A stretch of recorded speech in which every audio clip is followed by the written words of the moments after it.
And welcome back to Rink Rap, presented by Forever Blue Shirts. I am Jim Cerny, and it is really cool to hook up again with Stephane Matteau, guy who I got to know really well over my years working for the Rangers, and I was there as a reporter, Game 7 against the Devils. So I saw the deer in the headlights Stephane Matteau post game, where you just seemed so overwhelmed by that moment.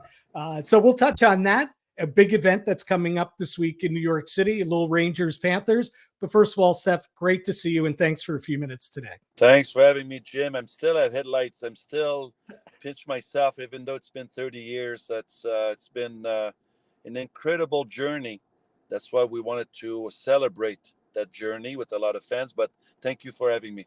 Looking forward Yes, to it. absolutely. And I said it kind of tongue in cheek, but you know, we can talk about the moment and all that, but the post game moment where you're answering these questions, trying to describe the indescribable, as reporters, we're trying to pull from you, what are your feelings? What are your emotions? And you're just like, yeah, you're so overwhelmed in that moment. Are you able 30 years later to put yourself back in that moment and maybe feel what you felt then and maybe put words to it? Um, the thing has changed because I was a 24-year-old kid who was brought into the Rangers at the last minute, and not expecting to score, but I did score a huge goal in Game 3 a few days That's true. before, and not to sound like a loser or something. So, but I was content with scoring that goal alone because I thought it chipped in, and to score a second one, not knowing the impact I was going to have on the fans 30 years later. So my story has changed over the years, but looking back, it was an incredible moment. It was something you could not match later on in life, but it was you're right. Like I was so happy for the team, not for myself. I was so happy for the team, for us to advance to the Stanley Cup Finals, to play and have a chance to win this thing. That's what went through my mind. Now I look back, I said, now I can. Well, maybe I did something very special for myself. More, be more. I'm more selfish about my moment now, but I'm still a team player. I'm still grateful for what I accomplished that night, but also for the team and the great New York Ranger fans that we have. Yeah, it's crazy too because here you are, one of the great legendary names in Rangers history, one of the most iconic moments, if not Yeah, the most iconic moment, in Rangers history. And you look at Stephane Matteau, he played more games for the San Jose Sharks. He played more games for the Chicago Blackhawks. You look at your career, there was this long NHL yeah, career, and the Rangers were this big of it. But in the end, you'll always be remembered as number 32 New York Rangers, yeah. Game 7, Matteau, Matteau, Matteau. It's incredible what one moment at the right time can do for an individual. And certainly that's not all of your story, but that is part of your story. Uh, Very good point, but it took me years to cherish that moment, to realize the impact. When I retired and the Rangers were inviting me back as an alumni, and first time I ever stepped back to the garden, people start screaming my name over and over and over, and I thought they were so rude. I've been saying that story for years. I thought they were rude, but I realized it's more of a moment where they were, who they were with, and the years they've been waiting for a championship. So very humble, very grateful. A lot of words come to mind that I cherish the moment. I think I'm a very good ambassador for that moment Yeah. because I've learned cannot take it for granted. You can't take those moments for granted. But the fans who's been waiting for 30 years to meet me, a lot of fans they come up say I've been waiting for 30 years, and who am I to disappoint them and just having a bad day so that I don't have time to take a picture with you. It's not in my DNA, and I always stop, and I'm much better at it. I hug them now. We talk, we take pictures. I send videos to their families. It's just been an incredible journey, and it doesn't get old for me. It doesn't die down. It just keeps increasing in value. Just keep because we're getting older. I'm 54 years old. We were both of us, Jim. We were younger, but back then, 30 years ago. We're not getting younger, and that's why we don't want to live in the past. But that moment alone, 30 years ago, it was very, very special. Yeah, and one of the greatest, I think, compliments or something that somebody can say about you was several years after that. I don't remember how long, and maybe Mike Richter was retired by that point. But Ricky said, it's awesome that it happened to Stephane Matteau because he's such a good guy. Wow, Like, man. he said, they're a great player. We were stacked with Hall of Famers and all that. Yeah. And we were stacked with great guys. But Yeah. it's just awesome that it happened to such a good guy. And to hear, one of your brothers say something like that, I'm sure it's got to be pretty special. Well, you're gonna make me cry this morning, but that's all right. It's all emotions. Uh, you win. I played on different teams. I played on 6 different teams. Been close to win the cup in Chicago, but winning with quality players, but also quality human beings. Yeah. When people ask me how was it to be in the locker room, talking or listening to the great players that we had on the locker room, it's hard to describe because it was not the Messiers and the Kevin Lowe's and the McTavish and the Adam Graves. We were sitting there enjoying the moment, all of them, all of us. Yeah. And great human. I'm glad that I would say the same thing to Mike Richter and Adam Graves, and they're going to be there tomorrow for the event. First time they were my first 2 that I thought, and they said yes right away. So that's a friendship that we have over the years. The respect, friendship goes both ways, and I support Adam Graves Foundation every Yeah. single year. I'll be there on Saturday in Toronto. So it's a friendship, it's respect, and but you cannot buy it. You have to live it. We move forward, and we all appreciate what we accomplished in '94. So the 30-year anniversary is coming up later this week of Game 7, Eastern Conference Final, Rangers Devils, double OT, Matteau. And to celebrate it and to raise some important money as well, the Stephane Matteau Foundation has a charity event coming up on Thursday of this week at Bohemian National Hall, which is 321 East 73rd Street. And as you touched on, you, Mike Richter, Adam Graves, your buddy Pierre Turgeon, Jimmy Dowd, who played for the Devils at that time, a New Jersey guy. They're all going to be there to help you kind of celebrate the moment, but also have kind of a panel discussion, talk with the fans. Tell us a little bit more about the event on Thursday and also how fans can participate. I know there's an auction, tickets can be bought. Fill us in. Yeah, thank you, Jim. You can go on matteaufoundation.org at all the events. If you cannot make it, you can still make a donation. The money goes to my foundation. The money goes straight up to the kids in the Bronx, Brooklyn, Queens, North Rockland. I do a lot of school program in New York, and I find out there's a lot of kids are smiling, but behind the smile, they're suffering. A lot of them are starving. A lot of them only have 1 or 2 T-shirts on their back, and a lot of them don't use the order and a bunch of stuff that without that they don't feel good about themselves. They get bullied. They get it's not a good environment for them. So I try to make them feel better about themselves, and the money goes directly to them and their family. And during the event, I wanted to celebrate, obviously, with my teammates Adam Graves and Richter, but also wanted to bring along my best friend Pierre Turgeon I grew up with in my hometown of Noranda, Quebec. We grew up together. The friendship started at the age of 5 years old. We went to the Little League World Series together when we were 12, and we always supported each other. So I wanted to have a friendship on the stage, but also I wanted to go step by step. We beat the Islanders in 4, and our journey started against the Islanders. Not to put Pierre on, I didn't want to roast them because we kind of destroyed them in 4, but that's nothing to do. I wanted to the fans to hear how they saw us playing against us in the first round. Same thing with Jim Dowd. Everyone talked about when Zelepukin scored, how the fans of New York felt. But also I wanted to hear his version when I scored. How was it in the locker room? I think it's important to see different perspective, and also how we rose. My goal was pretty impressive.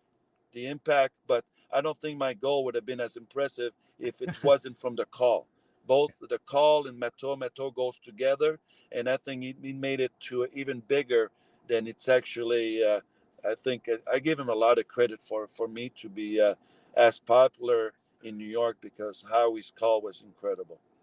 Yeah, it was, and he was on point because he's told the story many, many, many times over the years. He said Yeah, he makes the call, Garden's in bedlam, you guys are, flying off the yeah. bench, they're all jumping on you. And then he had that kind of half second where he said, "Oh no, did Tikkanen get that goal?" Sorry. Tikkanen would, Yeah, there was a lot of things that could happen that he wouldn't make that mistake. He would have been. I think that would have screwed the whole thing up, right?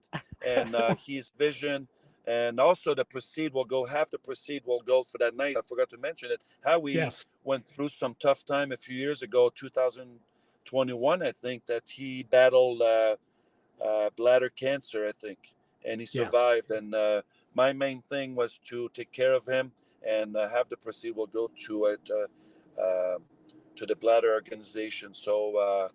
I don't know how to say it. Maybe I butchered that part, but it's the money will Yeah, go to. yeah, the So Mount Sinai Hospital Department of Urology in yes, the name thank of you, Jim. Howie Rose. Yeah. It's all about we are getting older. We didn't want to wait until someone is passed or someone is gone before we do something. So I think people are waiting. I think people's going to have a good time listening to our stories. But also, what I'm good at, is to ask the people in the audience where they were sitting. I want to hear them. How did it Yeah. feel for them on their part? I think it's important for all of. I think it's going to be a great event. I don't think we've seen something that special, and I know it's my night, but it's a lot of people's night that tomorrow night. Yeah, well, I'll tell you my story. I'm a reporter. I'm up in the press box. This game is going back and forth. By the way, for people who might think, well, these two teams, they think Jacques Lemaire, great defensive mind and everything. The chances for both teams, the chances that were traded between the Rangers and Devils Yeah, in both overtimes, Mike Richter and Marty Brodeur were both playing out of their minds. But that's a whole other yeah, topic. But so I'm sitting up in the press box. All this is going on. You wrap around. I thought Tikkanen crashing the net. I thought you had centered it in front, but we knew the puck was in. Garden goes ballistic. And where we were sitting in the old, it was kind of almost like a halo around the Garden in the press box. All of a sudden, people started vaulting down on top of us. They just didn't know what to do, Steph. They started jumping over the railing down into the press box. We're trying to see exactly what happened. Was it Matteau? Was it Tikkanen? What exactly happened here? Hadn't seen the replay yet. And people are just like crashing on top of us. I yeah. mean, it was, when you say bedlam, Steph, it was bedlam. So I have goosebumps just to hear your story. That's my life now, and people ask me, well, how is it like to be on the side of you scoring the goal? Well, it's to hear those stories. It meant a lot for so many people. A gentleman found out about my foundation, and he found out he emailed my wife and I, and he shared that he sat 5 rows behind the net, and he saw me coming around in a very slow motion because I wasn't that fast, first of all. But he thinks that he saw the puck going before me. So and He had a that's better angle than you he did. had a great angle, but I'm so glad. Like Tikkanen after the goal on the lighter side, he told me, he said to me, I think I touched it. My first reaction, I don't care, I Yeah, don't yeah. care whatsoever. And later on, when I saw the puck, he never touched it. No, I'm no. glad. I'm glad they never gave him the goal. That represent me. That represent my life. But it's the bottom line is we went to the Stanley Cup and um, we were successful. And it was to go back to the Devils and Rangers series. It was probably not to give anything against the Vancouver Canucks, but that was the Stanley Cup Finals right there. Three Yeah. double overtime games. The Mark Messier guarantee game six. The ups and downs, facing elimination in six. Um, Zelepukin alone just tying the goal with seven Yeah. seconds to go, and that Yeah. you can make a movie out of the what type of emotion that people went through in Game 7 alone. So that was a great series, and I'm grateful that I was able to be part of it and participate in my own way. So. All right. So something you said there struck something in me. Here's the most pressing question. How the heck could you understand that Esa Tikkanen said that he tipped the puck? Because I knew the guy for years. I understood maybe 1 out of 20 words he would say in a sentence, and then just try and piece it together. Tikkanese is what they called it. Matteau is not that far back then. I was 24 years old, and my English wasn't too good at that time. It's a little bit better now. I didn't. We were talking with signs, and we were screaming, and we were going crazy, and I don't remember what was said on the ice, but just the emotion, you could tell. At some point in the picture, you did not know who scored, right? Right. It's the emotion. That's what my school program when I'm there, and I said, "Who scored? Look at the picture. Who scored?" The kids goes, "I don't know." Well, that's a friendship. When someone has success in your life around you, be happy for them. There was no jealousy, but we were led by great leaders, and I was just happy to be part of it and to participate. And what a great night! I'm still really talking about it. What a great night! I didn't want to go to sleep. There was a lot of people asked me what did I do after the night. Well, I have a friend from Ottawa who came in. I had the 2 tickets for him. He didn't have it. He didn't have any GPS back then. He showed up at the game with 5 minutes left in the regulation, and he kicked 2 guys out of their seat. And the people said, "Where have you been?" I just drove in town, and he was able to see the first and second overtime. We went out, and we went to a bar, and I think I left the bar at 7:30 in the morning. One of those moments I didn't want to go to sleep. Yeah. And because professionals, not everyone are like the Mark Messier or the Michael Jordan. I had a good career, but I was up and down. I was not very consistent in my career. So that moment, I wanted to cherish it, and I didn't want to go to sleep.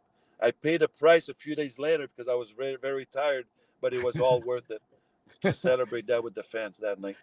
It's interesting, and you mentioned Turgeon, NHL, or excuse me, a hockey Hall of Famer now, well deserved for him. And your best friend growing up, your brother, you knock him out in the first round of the playoffs. I'm sure he wasn't thrilled about that. Maybe not a surprise because the Rangers were that was not a surprise. No. It was not a surprise, but you knock him out of the playoffs. I'm wondering, did you hear from Turgeon at all during the playoffs? Did you hear from him after Game 7, or not until you're back home in the summer? And Jim, I'm going to share a story, and I'm okay to tell the story, but in between games, the Islanders and Rangers, Pierre bought a boat in Long Island, and I was on his boat. I don't know if it's between games 3 and 4, but I was on his boat, or right after Game 4, the very next day. So the friendship is, if he would have scored Game 7 against us, against the Islanders, let's say, I would have been disappointed. But when you're a brother, if your brother is successful, you are as happy as him. So he shared with me, he had his kids were sleeping when I scored Game 7. His wife was sleeping, and when I scored, Pierre started jumping on the couch and screaming my name, just like Howie was doing, Sammy. And his wife came out and said, "You're going to wake up the kids." And Pierre said, "Steph just scored."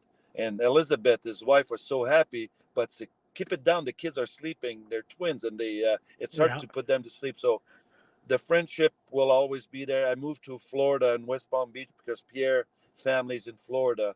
And when I called about the event, he said yes right away. And I am very thankful. Pierre played 19 years in the National Hockey League, never made it to the Stanley Cup Finals. Yeah. We talked about it. He's in Hall of Fame.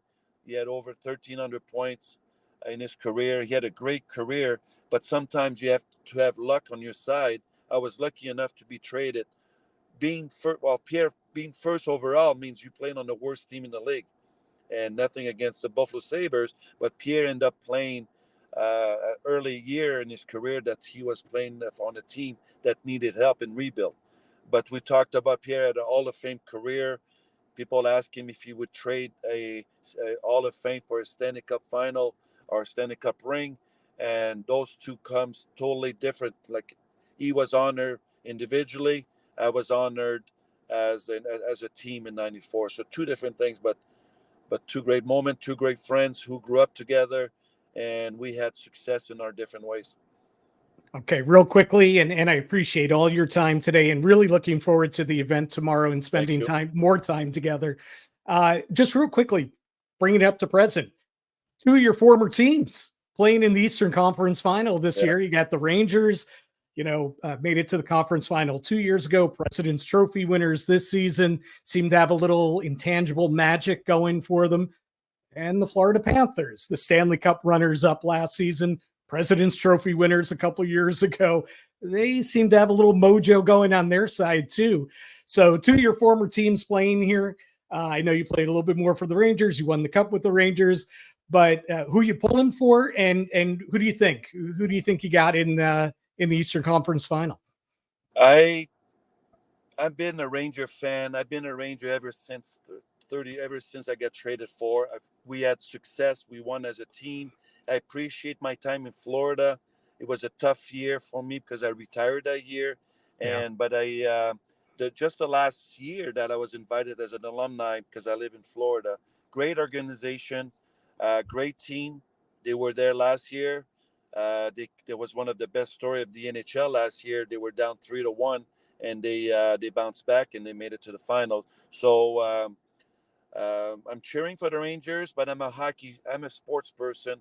I'm gonna enjoy the game, watching them, but I'll be cheering for the Rangers more than the Panthers. But that's two great organizations. I can't go wrong. One of my ex team is going to the Stanley Cup Finals. And a quick final one for you. And it's an interesting question, and probably a number of ways it can be answered and different emotions. And maybe it's not a black and white question, but you guys have your moment, the 94 team. You're forever etched in the history of the Rangers organization. Is there part of you, maybe a bigger part, that says, well, I want to keep that to ourselves? That's pretty awesome. Or is there part of you that says, boy, it'd be great to see another Ranger team here get to experience what we experienced and shared with the city? The joke aside, the seriousness, like maybe the first 10 years, I don't know. Just I'm saying that I'm a Ranger, we had our success. We were blessed by winning in New York and to kill the drought, the 54-year drought, the curse, and whatever you want to call it. And I've been pushing and cheering for them for the last 20 years. Our time, that moment will never go away. And doesn't matter if they win 5 in a row, they can become a dynasty. I think the 94 will always be special for me and for a lot of fans. So I hope they will. I want to witness one, and I think that's the best team, I think, and the best coaching staff we had, and everything comes together.